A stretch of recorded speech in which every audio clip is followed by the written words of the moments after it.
Tumsifu Yesu Kristo.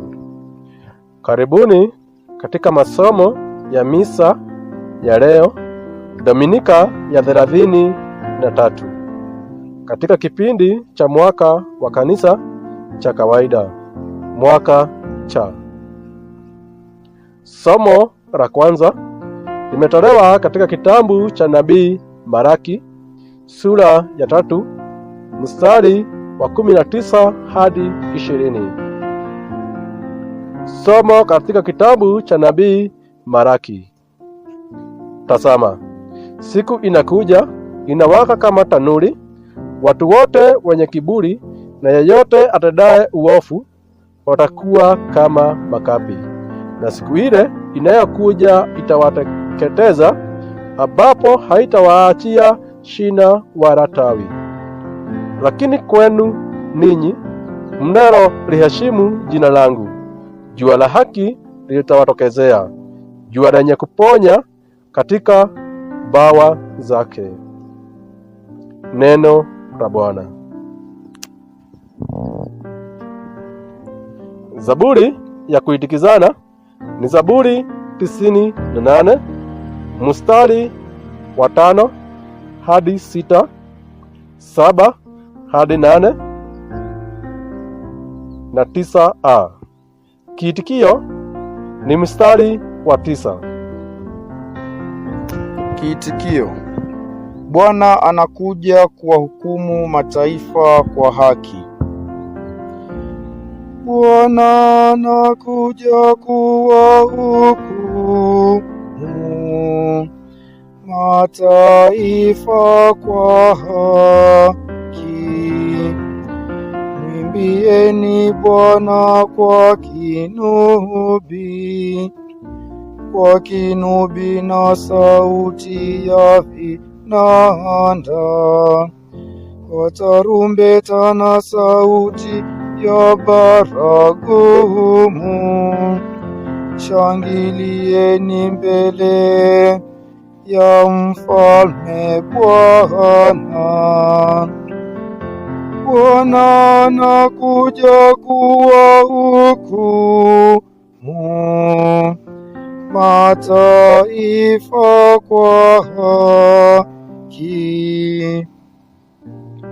Bahari na ivume na vyote vijazavyo, dunia yote na wote wakao ndani yake.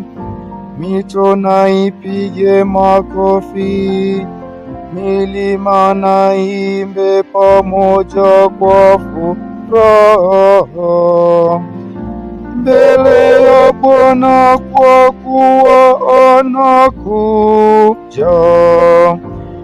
kuwa anakuja kuihukumu nchi. Bwana anakuja kuwahukumu mataifa kwa haki. Atahukumu ulimwengu kwa haki na mataifa kwa adili. Bwana anakuja kuwahukumu mataifa kwa haki.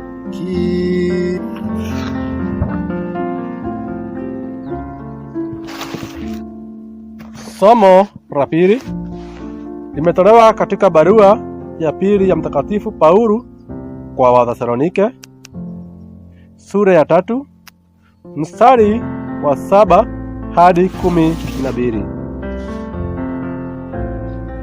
Somo katika barua ya pili ya Mtakatifu Paulo kwa Wathesalonike. Ndugu zangu, mwajua wenyewe jinsi iwapasavyo kutoingia sisi, maana hatukukaa kwenu kwa uzembe.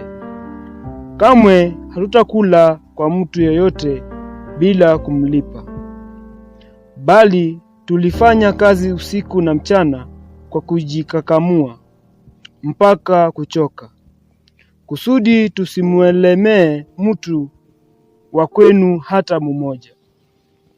Si kama hatungalikuwa na haki ya kufanya hayo, lakini tulitaka sisi wenyewe tuwe mfano kwenu, mtufuate. Kwa maana tulipokaa kwenu tuliwapa kanuni hii: asiyetaka kufanya kazi asile. Maana tumesikia kwamba baadhi yenu ni wavivu, hawafanyi kazi, bali huwadoea watu wengine. Hao tunaowaonya na kuwasisitiza katika Bwana Yesu Kristo wafanye kazi kwa utulivu, wapate kula chakula wanachostahili wenyewe. Neno la Bwana. Shangilio la Injili. Haleluya, haleluya, haleluya, haleluya. Simameni, inueni vichwa vyenu, kwa maana ukombozi wenu unakaribia. Haleluya, haleluya, haleluya, haleluya. Injili imetolewa katika Luka 21 mstari wa 5 hadi 19. Somo la Injili takatifu lilivyoandikwa na Luka.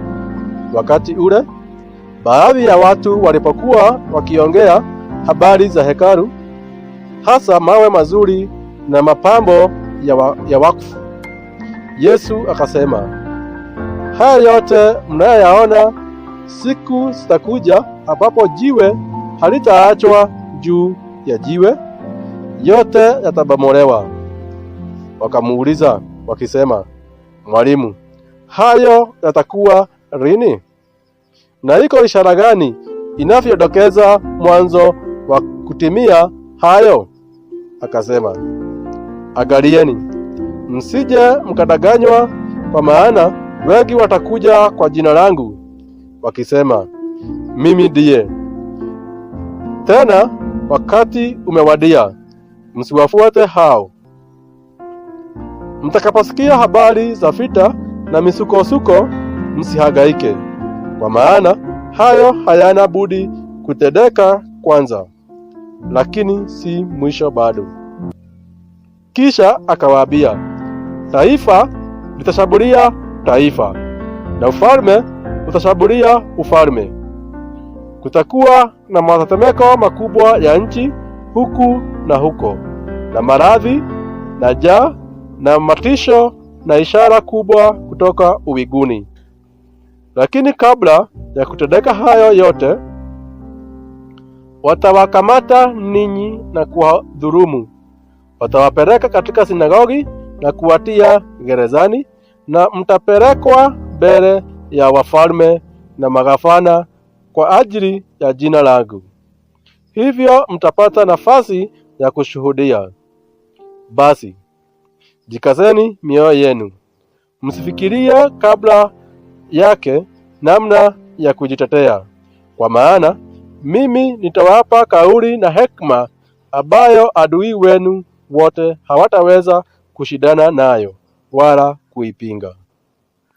Lakini mtatolewa na wazazi na ndugu na jamaa na marafiki, nao watawaua baadhi yenu, na mtachukiwa na watu wote kwa ajili ya jina langu. Lakini hata unywele mmoja wa vichwa vyenu hautapotea. Kwa uvumilivu wenu mtaziokoa nafsi zenu. Injili ya Bwana.